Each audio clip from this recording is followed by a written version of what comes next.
So you guys might not know this, but we have a love seat in our bedroom, and it's kind of nice. It fits good in here, but it also takes up a lot of space, and Evie wants to see it moved out of here.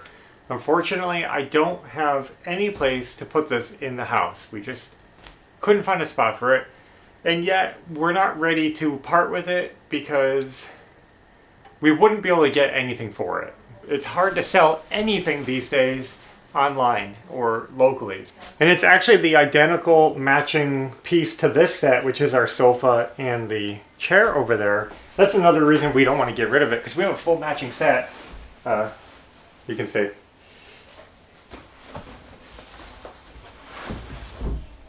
But this is enough seating in here.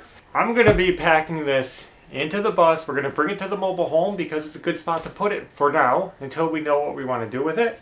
And that's the plan. So let me load this up and then we'll get over to the mobile home and we'll get some work done while we're there. And what I like about this couch is that it has a wooden frame and no weird little cubbies for stuff to collect. You know how a lot of couches, a lot of sofas, they have that crack where all the crumbs and junk go. This is why it's nice to have a bus. We haul so much stuff in here. We made it to the mobile home. We're gonna get this unloaded and I'll show you something.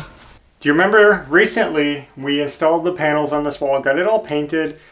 Might have seemed a little out of place because we were finishing one wall and only one wall of this living room. And that is for the reason of bringing this couch over, this little love seat. Because what we're gonna do is set it right here against this wall. And since the wall is done, it won't be in our way. So that's our plan. We're gonna clean up the floor a little bit so we can bring it through here.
Now, after we installed this hidden range hood the other day and I went home, I realized that I could have tested it out and showed you guys because I wasn't even thinking about this, but inside here, remember I put two outlets. One side is for the under cabinet lighting and the other side is for the range hood.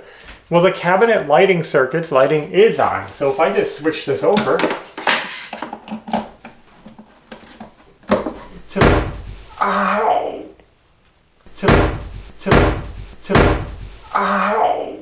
to the lighting circuit, I could turn the lights on and we should have power here. So let's check it out.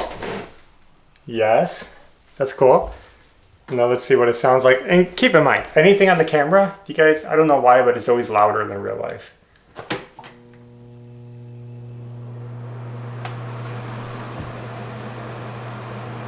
It's doable. It's not that bad. It's not obnoxious.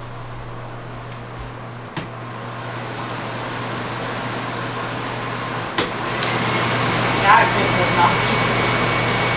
obnoxious. Perfect. All works. I could feel the air moving around me. Could you? Yeah. So that's cool.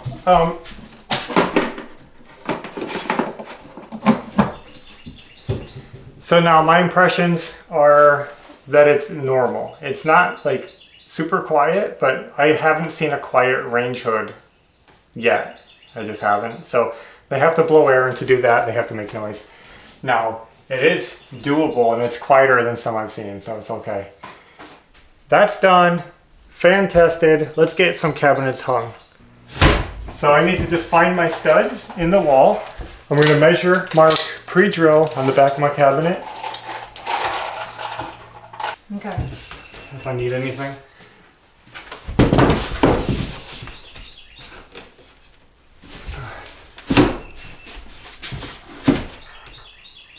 It's over. Is that good? The top looks like it has a little crack.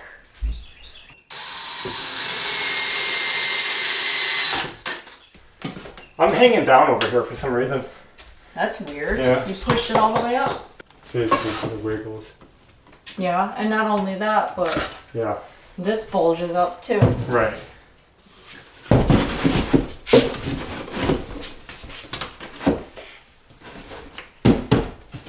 I think it's up there. I can't tell though.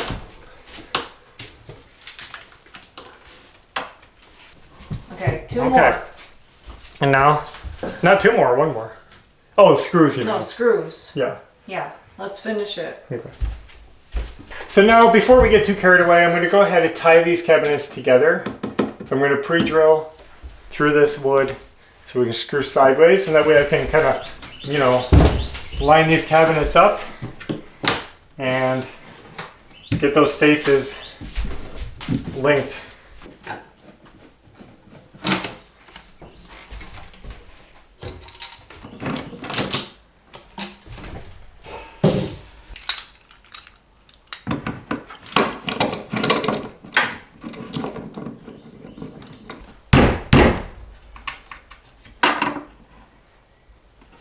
Weird.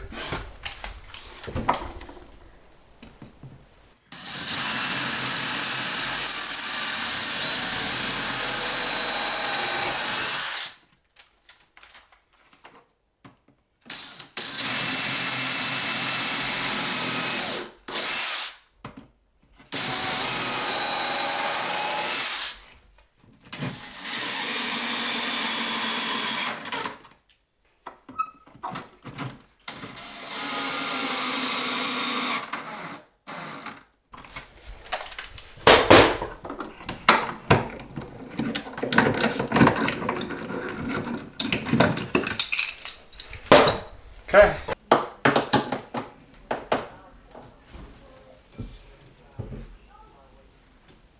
Yeah, we'll worry about that later, fine-tuning those. 2 cabinets done. Let me get the last one measured out, which is another 36. We went 36, 33, 36. That gives you an idea of how wide the kitchen is. If you want to avoid mistakes when laying out, hanging, cutting your cabinets, this is the #1 mistake that happens. Is, for example, I have my studs marked, and I can measure over and get that mark. But when I put it on the back here, I have to remember that the side of the cabinet is inset from the face of the cabinet. So there's a 1/4 inch inset right here. And very often people forget about that. Even I forget about that when you're measuring for something, and you'll by habit measure to this and then wonder why the measurement's off when you install it. So for example, when I'm measuring to this mark and I'm getting 13 1/4, well, when I come down here, I have to add a 1/2 inch. To my measurement, I start at a 1/2 inch and then I measure, what was I say, 13 1/8? Because I have a 1/4 inch here and a 1/4 inch here, where when I put the cabinet up, they're gonna butt together up here. Does that make sense? Anyway, just keep that in mind. Don't make the same mistakes that I do.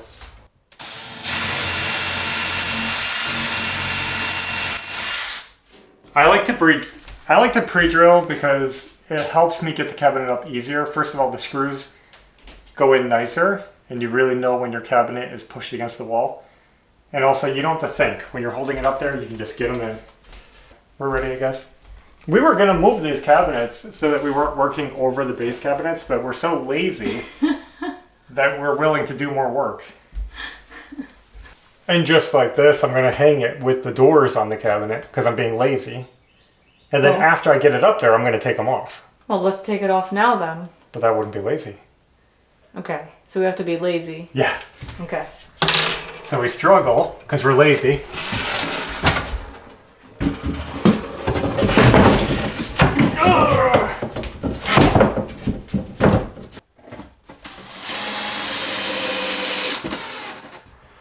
Definitely a gap up here.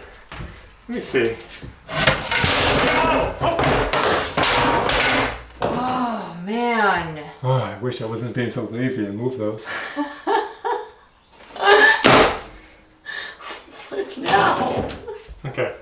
I think it's up tight against the ceiling. We do have a bit of a gap here. And I don't know why.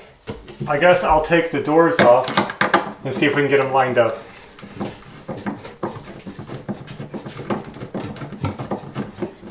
They might not even be square. Yeah.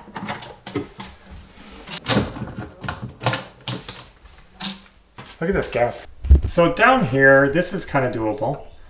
But up here, check this out. Look at that gap. That's a big gap. So I have to figure out why it's doing that before I put the other screws in. Because it's kind of weird. I don't know. Maybe I'll loosen these a little bit. Loosen. Just a little bit. Give myself a little play.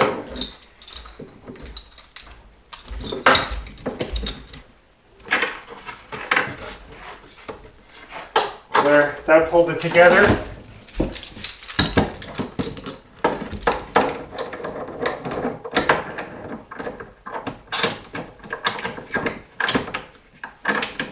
That's good. Now if we can get these tied together, then I can tighten up the screws and it should be in the right spot.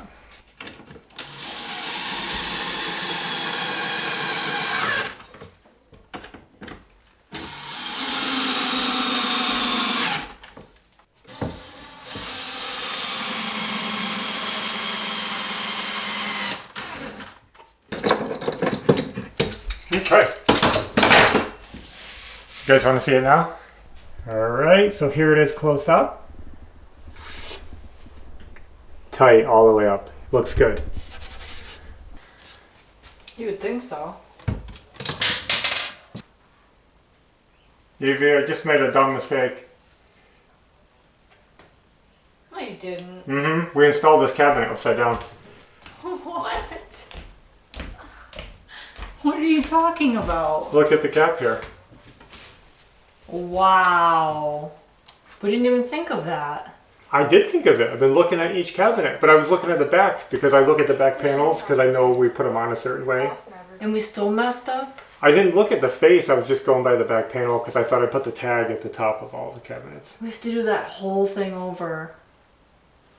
Yeah, but then I'm going to have holes in the wrong Like spot. re-drilling, re-measuring. Do you think I could just move the hinges down? Is that better? Let me get this hinge on and just see. This one's all messed up. I know, I was about to adjust it and then I realized. So let me explain what happened here. Somehow managed to mess up again. This, you might not notice it, but the gap below this cabinet door is bigger than this. The cabinets, even though they're pretty symmetrical, they do have a top and bottom because all of them have the doors offset. So there's a wider gap on one side, narrower gap, you know, on the other, top and bottom. I like to put the narrow door space on the bottom so that there's more room at the top. It's easier if you want to hook trim or something on if you have space there. Somehow this cabinet ended up upside down. And now it looks silly because the doors aren't in line and there's not enough adjustment in the doors to change them. So instead of unscrewing the cabinet, unscrewing it from the wall, having 4 holes in the wrong spot and making it look like I don't know what I'm doing, I'm going to attempt to just move the hinges. I'm going to have to unscrew them, make new screw holes, and just set them down at this height. Just like a 1/4 inch. It's a 1/4 inch difference. It's enough to look bad. So far so good. Just got the door reset and it's looking pretty good. Just trying to get the height lined up. That looks like it's going to work fine. So we'll just do that to this side move those holes down, it'll be perfect. Well guys, mission accomplished, and there's not too much more to say about this. One little mess up, we were able to fix that pretty easily, and it all looks great. So I'm happy that's done. There's actually just one more little job that we have to do to finish this off. Down here at the end, we have a gap, and we want to fill that up to make it look a little more finished. So we have to make a spacer to attach in there. Now I bought these filler pieces. They're just color matched boards. And what I want to do is rip it, cut it, mark it with a B. So I found that this gap is a little bit crooked, but I believe I got this cut okay.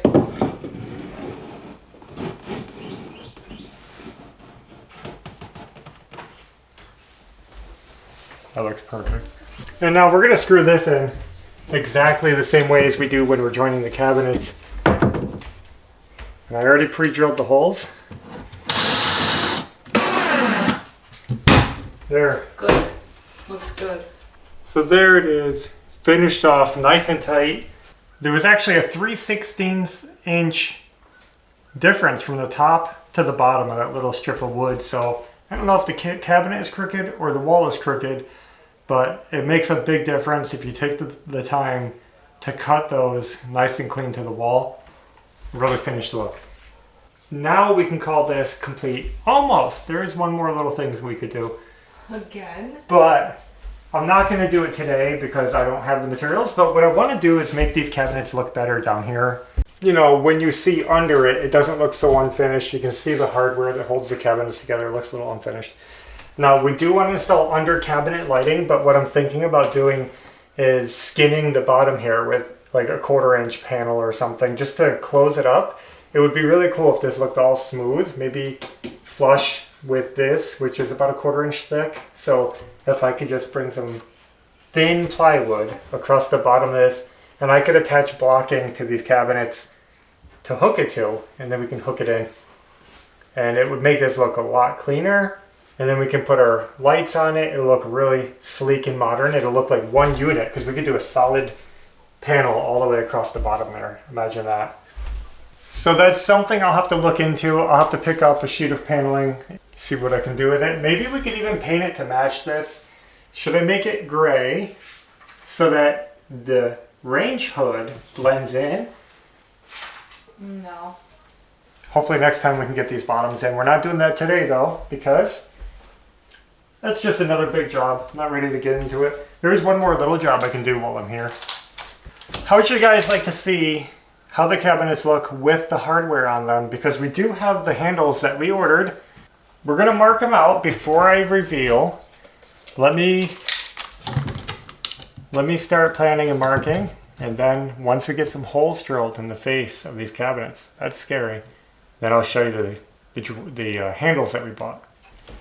Now this might seem a little brave to be free-handing these. I'm just gonna mark them out, and I'm gonna drill them in. And I'm not using a guide. Oh, now I get to drill these out and hope for the best. If they're crooked, I'm sorry.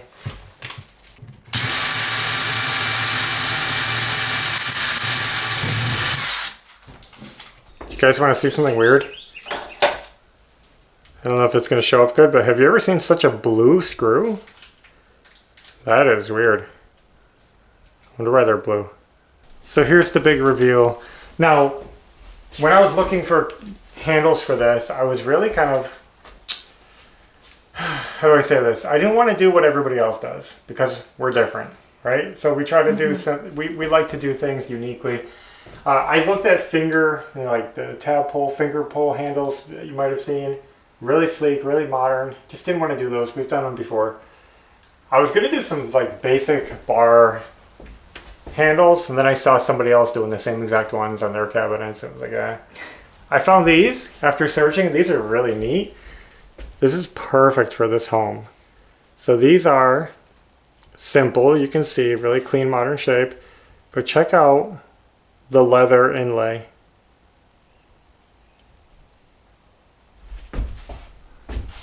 Just trying to see what it looks like. Now that's not a texture in the metal. That's actually a strip of leather. I'm assuming real, could be fake, but in the handle. It has a really cool texture. It actually feels neat. And I just thought those are going to work awesome for this home. We definitely needed some sleek handles for these skinny door rails, whatever they're called.